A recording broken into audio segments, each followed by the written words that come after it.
का जख्म जख्म जारी है, ये जमीन दूर तक हमारी है। नाव कागज की छोड़ दी हमने, अब समंदर की जिम्मेदारी है। आप सबको जो मंच पर आसीन हैं और जो मेरे समक्ष बैठे हुए हैं, सभी को मैं नमन करता हूँ। आपका उत्साह, आपकी उमंग, आपका हौसला और आपकी बुलंदियों को जो आज आपने एकता के रूप में यहाँ उपस्थित होकर प्रदर्शित की है, उसको मैं नमन करता हूँ। अभी आपके सामने सभी वक्ताओं ने बड़े स्पष्ट शब्दों में इस आंदोलन के संबंध में अपनी अपनी बात कही है। मैं उसे ज़्यादा दोहराना नहीं चाहूँगा। सर्वप्रथम तो इकराम राजस्थानी ने आपके सामने बहुत अच्छे ढंग से अपनी बात कही है। मैं जब यहाँ बैठा हुआ था तो मुझे वो आंदोलन समिति का लेटर हेड पढ़ा हुआ था, उसका नाम लिखा हुआ था इकराम राजस्थानी। सर्वप्रथम मैंने बिना चश्मे के उसको पढ़ा तो मुझे नजर आया वो एक राम राजस्थानी। तो मैं समझता हूँ एक राम ने जो बात कही है वही पर्याप्त है। आज भागीरथ के सामने, भागीरथ के रूप में दूसरे वक्ता ने अपनी बात कही और लोगों ने अपनी बात कही, इतनी अच्छी अच्छी बातें कही। मैं तो केवल जो है यही कह सकता हूँ कि I agree with my learned brothers. बंधुओं, ये जो आरक्षण का जो भूत है या आरक्षण की जो समस्या है, तो मैं आरक्षण की बात आपके सामने रख रहा था। थोड़ा सा आरक्षण को हमें समझना होगा। मैं बहुत संक्षेप में, बहुत शॉर्ट से शॉर्ट में जो है आपके सामने इस आरक्षण की बात करना चाहता हूँ। बंधुओं, एक आश्चर्य की बात जो मैं आपके सामने बतलाने जा रहा हूँ वो यह है कि बाबा साहब ने जो कॉन्स्टिट्यूशन का ड्राफ्ट बनाया था, उस ड्राफ्ट में ये 10 साल के रिजर्वेशन की कोई बात नहीं थी। ये शायद बहुत कम लोगों की जानकारी में होगा।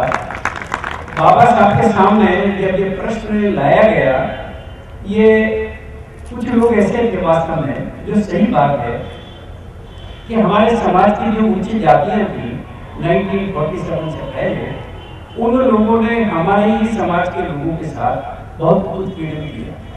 समाज में इस बहुत प्रकार की जो है ऐसी बुराइयां आ गई थी, समता और समानता नाम की कोई चीज नहीं थी। इसलिए जो है उन लोगों का एक एसोसिएशन था।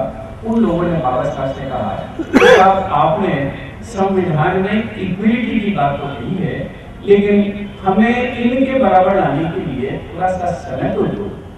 बाबा साहब ने कहा कि मैं आपको जो है सेकंड क्लास सिटीजन नहीं बनाना चाहता, सब सिटीजन बराबर है। लेकिन बहुत अनुनय विनय करने के बाद बाबा साहब ने कहा कि अच्छा है, 10 साल का पीरियड मांगते हैं तो 10 साल का पीरियड बढ़ाने के लिए तैयार है। ये प्रश्न आया कि साहब इसको 15 साल कर दिया जाए।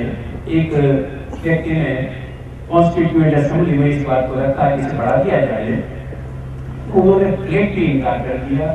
एक और सुझाव उसमें आया कि सब पार्लियामेंट चाहे इस 10 साल को अधिक समय बढ़ा सकती है। बाबा साहब ने उसको भी इनकार कर दिया और जो प्रोविजन लाया गया वह था after 10 years it shall lapse. देखिएगा, भाषा का प्रयोग देखिएगा, after 10 years it shall lapse, ये स्वतः ही समाप्त हो जाएगा। इस प्रकार की बात है। सेवाओं में जहां तक जो है इसका सवाल था, ये इस आधार से रखा गया कि आर्टिकल 335 में तो उन्होंने कह दिया कि ये 10 साल का प्रश्न आएगा, जिसको कि जो है असेंबली में चुनाव लड़ने के लिए प्रावधान रखे गए और सेवा में जो है इस बात को रखा गया। इस आर्टिकल 15 और 16 को लेकर जो है मंडल कमीशन बना। मंडल कमीशन के बाद जो है ये सुप्रीम कोर्ट में जो है जो प्रसिद्ध केस है, उस केस में ये गया और ये रखा गया कि साहब इन बातों का ध्यान रखा जाएगा। प्रमोशन, रिजर्वेशन में प्रमोशन को कोई स्थान नहीं होगा। रिजर्वेशन जो है 50% रहेगा, क्योंकि पॉपुलेशन जो है 51 और 49 की 48.2 थी। इनकी जो शेड्यूल कास्ट और दूसरे लोग हैं, इनकी सबके मिलाकर जो अपर जातियां हैं उनके मिलाकर जो है 51% थी। तो ये रखा गया कि 50 दो मूलभूत सिद्धांत मंडल कमीशन के जो निर्णय था, उस निर्णय में सुप्रीम कोर्ट ने मूलभूत आधार दिया गया है 50% से ज्यादा नहीं होगा। और दूसरा यह है कि ये जो रिजर्वेशन है, इस रिजर्वेशन जो है 333 में उन्होंने इस बात को निरूपण कर दिया कि अगर रिजर्वेशन से प्रतिनिधित्व में कोई फर्क पड़ेगा तो इसको कंसिडर किया जा सकता है। और दूसरा यह कि अगर सरकार में इनका प्रतिनिधित्व अधिक हो गया, रिप्रेजेंटेशन अधिक हो गया, तो उस संबंध में भी जो है यदि सरकार की एडमिनिस्ट्रेटिव एबिलिटी, कैपेबिलिटी में, फंक्शनिंग में अगर किसी प्रकार का कोई असर पड़ेगा तो उसे समाप्त किया जा सकता है। इस बात को लेकर ये दफा 15, 16 और 335 में इस प्रकार से सामंजस्य किया गया और सर्वोच्च न्यायालय ने अपना जो एम नागराजन वाला जजमेंट दिया उसमें इस बात को कह दिया पिछड़ापन सबसिस्ट करता है या नहीं, सरकार इस बात का जो है मूल्यांकन करेगी और विधिवत रूप से मूल्यांकन करते हुए क्वालिटेटिव और क्वांटिटेटिव रूप से जो है इसको निर्धारित करेगी कि क्या पिछड़ापन अभी भी सबसिस्ट करता है। आज राजस्थान में ये पिछड़ापन सबसिस्ट करता है, इस बात का कोई भी मूल्यांकन नहीं है, कोई भी वेरिएशन नहीं है, सरकार आज तक जो है इसको पेश नहीं कर सकती। दूसरा ये है कि आज पिछड़ापन नहीं है तो फिर ये दिखेगा कि क्या आदमियों को जिनको प्रतिनिधित्व दिया जाना चाहिए था, जिन जातियों को प्रतिनिधित्व देना चाहिए था, क्या उनका प्रतिनिधित्व पूरा है या नहीं? वो भी पूरा है, पॉपुलेशन के हिसाब से देख लीजिएगा। न्यायालय ने कंटेम्प्ट का नोटिस जारी कर दिया है, तो कंटेम्प्ट की ये ड्यूटी है वो न्यायालय के सामने इस बात को अभिव्यक्त करे कि मैंने निर्णय की पालना कर ली है, निर्णय की पालना करने के बाद मैं यहाँ से आया हूँ, ये सही है कि विलंब हुआ है, इसलिए विलंब के लिए जो है मैं क्षमा प्रार्थी हूँ। यानी उसे फर्ज करने के बाद ही वो जो है न्यायालय में जाकर क्षमा प्रार्थना कर सकता है। तो यहाँ पर जो है फर्जिंग की कोई भी बात नहीं है। जो बात आई है वो एक विज्ञप्ति के द्वारा बात आई है कि सरकार कहती है कि एक विज्ञप्ति जारी करके और हमने ये कहा है कि पिछली तारीख से जो है प्रमोशन जो है ये लागू हो सकता है।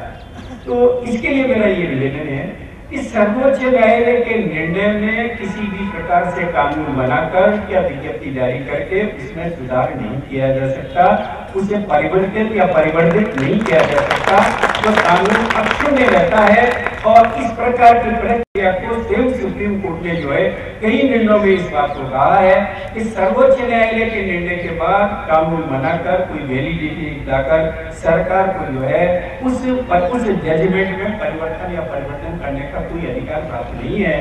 क्योंकि यदि इसे माना जाएगा तो फिर तो ये हो जाएगा कि सर्वोच्च न्यायालय का निर्णय अंतिम नहीं है और सर्वोच्च न्यायालय के ऊपर भी सरकार एक अलग एक सर्वोच्च से भी सर्वोच्च न्यायालय के रूप में सरकार काम करती है। तो ऐसा संविधान के सर्वथा खिलाफ है। इसलिए आज की स्थिति यह है कि जो सर्वोच्च न्यायालय का का जो निर्णय है ये निर्णय अक्षुण्य है। इस निर्णय में कोई परिवर्तन नहीं किया जा सकता और सरकार का ये दायित्व है कि इसे जो है सहृदयता के साथ सर झुकाकर सर्वोच्च न्यायालय के निर्णय को स्वीकार करे और उसे मान्यता प्रदान करे। कंटेम्प्ट का ये केस सर्वोच्च न्यायालय उच्च न्यायालय में मामला चल रहा है। उच्च न्यायालय ने समय सीमा पर जो भी अपनी टिप्पणी की है यद्यपि वो निर्णय का रूप नहीं ले सकती, लेकिन वो इस बात को स्पष्ट करती है कि न्यायालय इधर जा रहा है। न्यायालय की इस दृष्टि को सरकार को समझना होगा और समझदारी से काम करना होगा। न्यायालय का दृष्टिकोण बड़ा स्पष्ट रूप से नजर आ रहा है और सरकार जो है इस प्रकार से इससे निकल दी है, इसके लिए वो छट पड़ा रही है। लेकिन कानून का शिकंजा इतना जटिल है कि इससे निकलना असंभव है, ये सरकार को समझना होगा। आइए हम सब मिलकर जो है हमारी मांग कितनी सी है। हमारे संविधान में जो है जो संविधान का प्रारंभ है उसमें कहा है समता, समरसता और सरलता, एकता, एकापन, ये सारा जो है बातें जो है हमारे प्रावधान का जो संविधान है उसके प्रियम्बल में कही है। समता, समरसता और सरलता, एकता। तो ये सारी बातें जो है आज हमारा जो है ये समता आंदोलन या जो मिशन 72 है, इसका उद्देश्य यही है, समता, समानता और समरसता। आइए हम सब मिलकर कानून के दायरे में रहकर, हमारा जो भी कार्य है वो कानून के दायरे में रहकर है। हमारा वास्तव में मैं पुनः इस बात को दोहराना चाहता हूँ कि हमारा किसी भी प्रकार से कोई जो शेड्यूल कास्ट वाले लोग हैं इनसे हमारी कोई रंजिश नहीं है, इनसे हमारी कोई भी जो है अनिश्चितता नहीं है, किसी प्रकार से इनसे हमारा कोई भी टकराव नहीं है। इनको जो राइट मिले हैं वो मिलने चाहिए, लेकिन जिनको राइट मिल चुके हैं, जो राइट समाप्त हो चुके हैं, जो क्रीमी लेयर में आ चुके हैं, उन्हें हट जाना चाहिए। अगर कुछ रह जाते हैं और उनको मिलना, अगर कानून के अनुसार सर्वोच्च न्यायालय के निर्णय के अनुसार अगर किसी को मिलते हैं तो उन्हें जरूर मिलने चाहिए। हमारा इनसे किसी भी प्रकार का विरोध नहीं है। हमारा विरोध, हमारा जो काम है, हमारा जो उद्देश्य है, हमारी जो एकता है, हमारा जो प्रसंग है, हमारा जो आंदोलन है, इसी रूप में है कि सर्वोच्च न्यायालय को 100% एग्जीक्यूट किया जाए।